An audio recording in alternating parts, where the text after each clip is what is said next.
Nikola got his MVP trophy before the game tonight.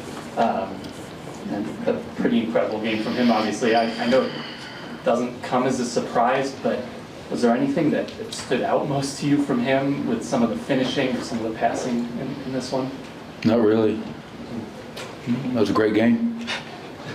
What did you kind of like from your team in the third quarter after the run that Minnesota made to? Well, that was the key to your point. You know, I felt to start the third quarter we weren't ready to play, and you know, we're up at halftime playing pretty good basketball, and they go on an 11-3 run to start, and a quick timeout. Then I think from there we closed on a 23-8 run. So just reminding our guys who we are and how we need to play if we're going to try to protect our home court.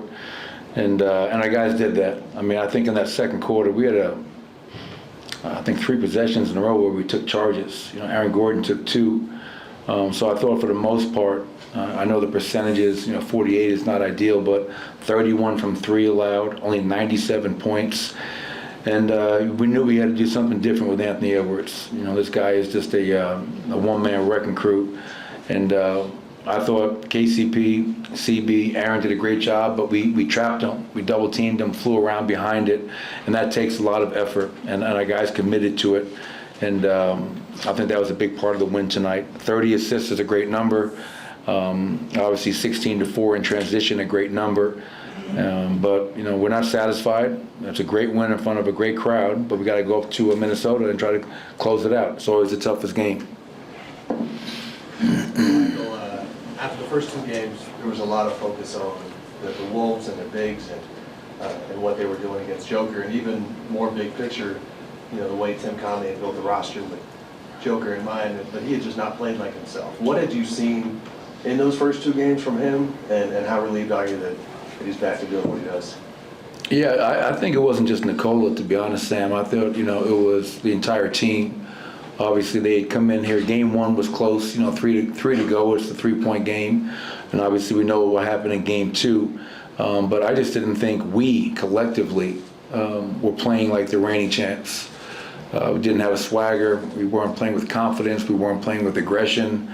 And give them credit. They had something to do with that. So, you know, you got to give Minnesota respect when it's due. But I think after that Game 2, sir, that was a great reminder of who we need to get back to being, both offensively and defensively. I told our players today, you know, I'm always talking defense first, but in our 2 wins, we average 116. Our 2 losses, we're averaging 90. I mean, that can't be the case. Our offense has to help our defense. And I think the last 3 games we're averaging close to around 100 and probably 14 points a game. And 16 in transition is great. And I think another really important stat is the 30 assists, but only 12 turnovers, because they do a great job of turning teams over. But Nikola was named MVP after that Game 2 loss.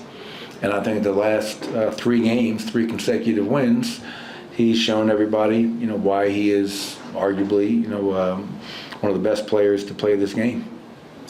Michael, Nikola didn't score in the first 5 or so minutes of the third, and then he scores 16 of his points in the final 6.5 minutes of the quarter. Do you call more plays for him? Do you nudge him at all to stay aggressive, or is that just him recognizing the moment and understanding what his team needs from him? Yeah, he doesn't need to be nudged, man. That's Nikola Jokic. He's 1-9, 3-time MVP. I don't have to nudge him.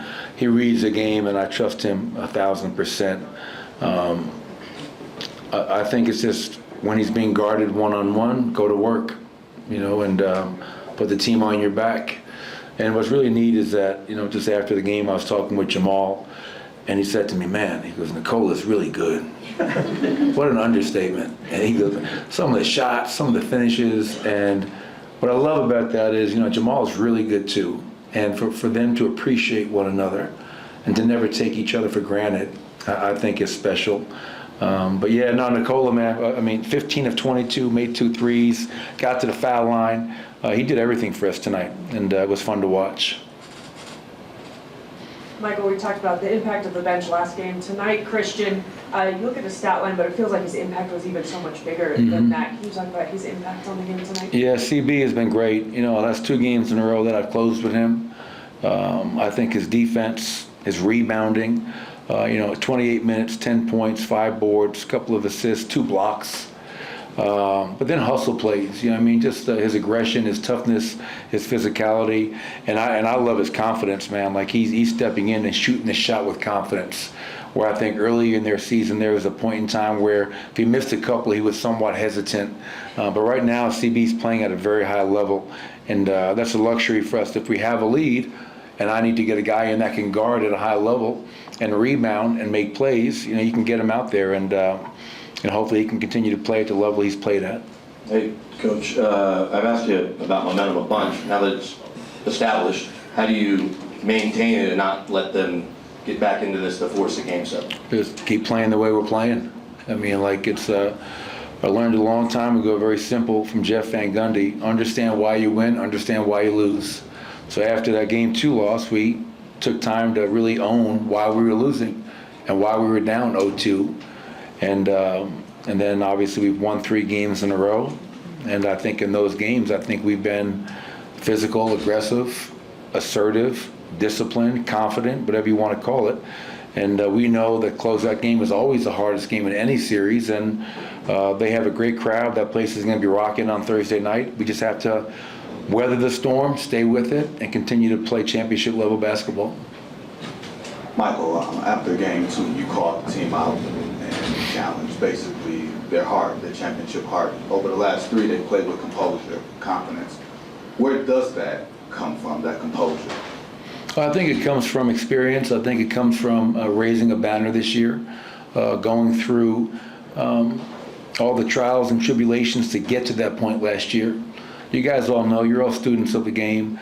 Every great player has gone through those trials and tribulations, the failures. You can go down the list of all the great ones. And, we're no different. Nicola's no different. Jamal's no different. So we had to go through those to get to where we got last year. And I think sometimes, like a loss like game 2 can do a lot of different things. But I think for us, it struck a nerve and reminded us of, okay, let's get back to doing what we do and how we do it for a lot closer to 48 minutes. And, I think we played like champions the last 3 games. And that's a far cry from who we were in game 1 and 2. And we'll need even more of that come Thursday to try to end this series. Last one. Michael, Nikola loves the chess match. How quick of a problem solver is he, and what have you seen from him and how he tried to figure out this Minnesota defense? His IQ is off the charts. He probably belongs to Mensa. He probably doesn't even know what Mensa is, but he is. I'll quiz guys throughout the series about play calls, about personnel tendencies, about game plan, and Nikola, he's ahead of everybody. He just knows everything, and it's the same thing with defensive. Like Rudy Gobert is a 4-time Defensive Player of the Year, Hall of Famer, but Nikola, he plays you, he reads you. And he knows how to counter almost everything that you can throw at him from an individual standpoint, from a game plan standpoint. It's really fun to watch. And the best thing about it, is that he never forces the issue. I mean, a lot of guys will force it. He's going to read the game, take what you give him, and then, make you guys react to him. So, yes, his IQ, his unselfishness, and his ability to make 13 assists, make everyone around him better is just, for me, what always has separated him from other players is that's the definition of greatness, in my opinion, making everyone around you better. Thank you, Coach. Thanks, everybody. Get Jamal and Nicole in here tonight.